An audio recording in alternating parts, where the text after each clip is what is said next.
Back. ಮೂಡ ಹಗರಣ ಸಿದ್ದರಾಮಯ್ಯನವರ ಪತ್ನಿ ಇದ್ದಾರೆ. ಏನಿದು ಹಗರಣ? ಬನ್ನಿ ಒಂದು ಸ್ಟೋರಿ, ಆಮೇಲೆ ಕೆಲವು ಮಾಹಿತಿ ಕೊಡ್ತೀನಿ.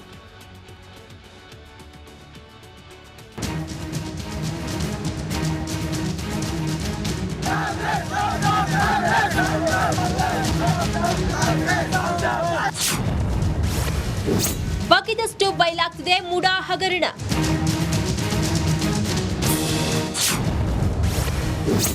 ಮೂಡ ಅಕ್ರಮದ ವಿರುದ್ಧ ಕೇಸರಿ ಕಿಚ್ಚು. ಪ್ರಕರಣ ಸಿಬಿಐಗೆ ನೀಡಿ ಎಂದು ಬಿಜೆಪಿ ಪಟ್ಟು.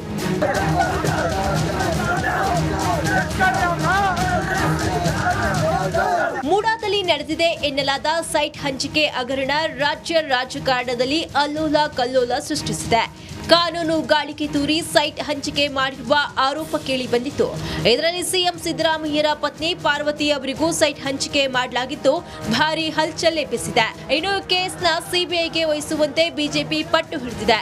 ಇಂದು ಮೈಸೂರಿನಲ್ಲಿ ಕೇಸರಿ ಪಡೆ ಭಾರಿ ಪ್ರತಿಭಟನೆ ನಡೆಸಿದೆ. ಈ ವೇಳೆ ಪೊಲೀಸರು ಮತ್ತು ಕಾರ್ಯಕರ್ತರ ನಡುವೆ ಹೈಡ್ರಾಮವೇ ನಡೆದು ಹೋಯಿತು.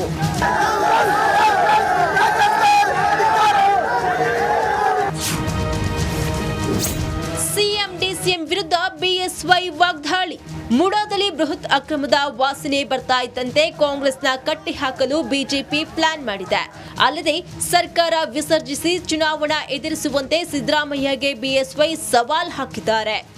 ನಾಳೆ ಬರುವಂತಹ ವಿಧಾನಮಂಡಲ ಅಧಿವೇಶನದಲ್ಲಿ ಈ ಎಲ್ಲ ಹಗರಣಗಳನ್ನ ಬಯಲು ಮಾಡಿ ಒಂದು ಕ್ಷಣ ನೀವು ಅಧಿಕಾರದಲ್ಲಿ ಮುಂದುವರಿಯುವಂತಹ ನೈತಿಕ ಹಕ್ಕಿಲ್ಲ ಅಂತೇಳಿ ಹೋರಾಟ ಮಾಡಬೇಕಾಗಿದೆ. ಅದನ್ನು ತುದಿ ಮುಟ್ಟಿಸಬೇಕಾಗಿದೆ. ಈ ರಾಜ್ಯದ ಮುಖ್ಯಮಂತ್ರಿ ಸಿದ್ದರಾಮಯ್ಯ ಆಗಲಿ, ಉಪಮುಖ್ಯಮಂತ್ರಿ ಶಿವಕುಮಾರ್ ಆಗಲಿ ಅಧಿಕಾರದಲ್ಲಿ ಮುಂದುವರಿಯುವಂತಹ ನೈತಿಕ ಹಕ್ಕನ್ನು ಕಳ್ಕೊಂಡಿದ್ದಾರೆ. ಮೂಡ ಅಕ್ರಮ ತನಿಖೆ ಸಿಬಿಐಗೆ ವಹಿಸುವುದಿಲ್ಲ. ಇನ್ನು ಬಿಜೆಪಿಗರ ಆರೋಪಕ್ಕೆ ರಿಯಾಕ್ಟ್ ಮಾಡಿರುವ ಸಿಎಂ ಸಿದ್ದರಾಮಯ್ಯ ಸೈಟ್ ವಾಪಸ್ ತೆಗೆದುಕೊಂಡು ಪರಿಹಾರ ನೀಡಲಿ, ನಾವೇನು ಇಂತಹ ಕಡೆಯೇ ಸೈಟ್ ಕೊಡಿ ಎಂದು ಕೇಳಿಲ್ಲ ಎಂದಿದ್ದಾರೆ. ಇನ್ನು ಮೂಡ ಅಕ್ರಮ ಆರೋಪದ ತನಿಖೆ ಸಿಬಿಐಗೆ ವಹಿಸುವುದಿಲ್ಲ ಎಂದು ಗೃಹ ಸಚಿವ ಡಾಕ್ಟರ್ ಜಿ ಪರಮೇಶ್ವರ್ ಹೇಳಿದ್ದಾರೆ. ನಾವು ಇಂಥ ಕಡೆ ಕೊಡುವಂತ ಹೇಳಿದ್ವಾ? ಅಲ್ಲಿ ಜಾಗ ಇಲ್ಲ ಅಂತ ಅವ್ರು ಅಲ್ಲಿ ಕೊಟ್ರೆ ಏನ್ ಮಾಡಕ್ಕಾಗುತ್ತೆ? ನಾನು ಇಂಥ ಕಡೆನೇ ಕೊಡಿ ಅಂತ ಹೇಳಿದ್ನ. ತಪ್ಪು ಮಾಡಿರೋದು ಮೂಡ. ತಪ್ಪು ಮಾಡಿರೋರು ಯಾರು? ಅವ್ರು ಶಿಕ್ಷೆ ಕೊಡ್ತೀವಿ. ಯಾರು ತಪ್ಪು ಮಾಡಿರೋರು? ಯಾರ ಅಧಿಕಾರದಲ್ಲಿ ಇದ್ದವರು? ಅಲ್ಲೆಲ್ಲ ವೆರಿಫೈ ಮಾಡ್ತಾ ಇದ್ದಾರೆ. ಮುಖ್ಯಮಂತ್ರಿಗಳಾಗಲೇ ಅದಕ್ಕೆ ಕ್ಲಾರಿಫಿಕೇಶನ್ ಕೊಟ್ಟಿದ್ದಾರೆ.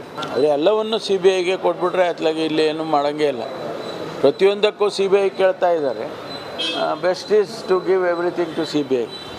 ಮೂಡಾದಲ್ಲಿ ನಡೆದಿದೆ ಎನ್ನಲಾದ ಹಗರಣದಲ್ಲಿ ಕೆಸರೆರ ಚಾಟ ಜಾಸ್ತಿ ಆಗ್ತಿದೆ. ಸಿಎಂ ಹೆಸರು ತಳುಕು ಹಾಕಿಕೊಂಡಿದ್ದು ವಾಕ್ಸಮರ ಜೋರಾಗಿದೆ. Bureau report, Republic Kannada.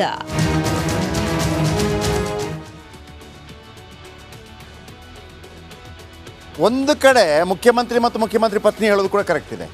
ಮತ್ತೊಂದು ಕಡೆ ಬಿಜೆಪಿ ಆರೋಪ ಕೂಡ ಕರೆಕ್ಟ್ ಇದೆ. ನಾಳೆ ಬೆಳಗ್ಗೆ 9 ಗಂಟೆಗೆ ಬಿಗ್ ಮಾರ್ನಿಂಗ್ನಲ್ಲಿ ಇದರ ಬಗ್ಗೆ ಹೇಳ್ತೀನಿ, ಯಾರು ಏನು ಎತ್ತ ಅಂತಂದ್ಬಿಟ್ಟು.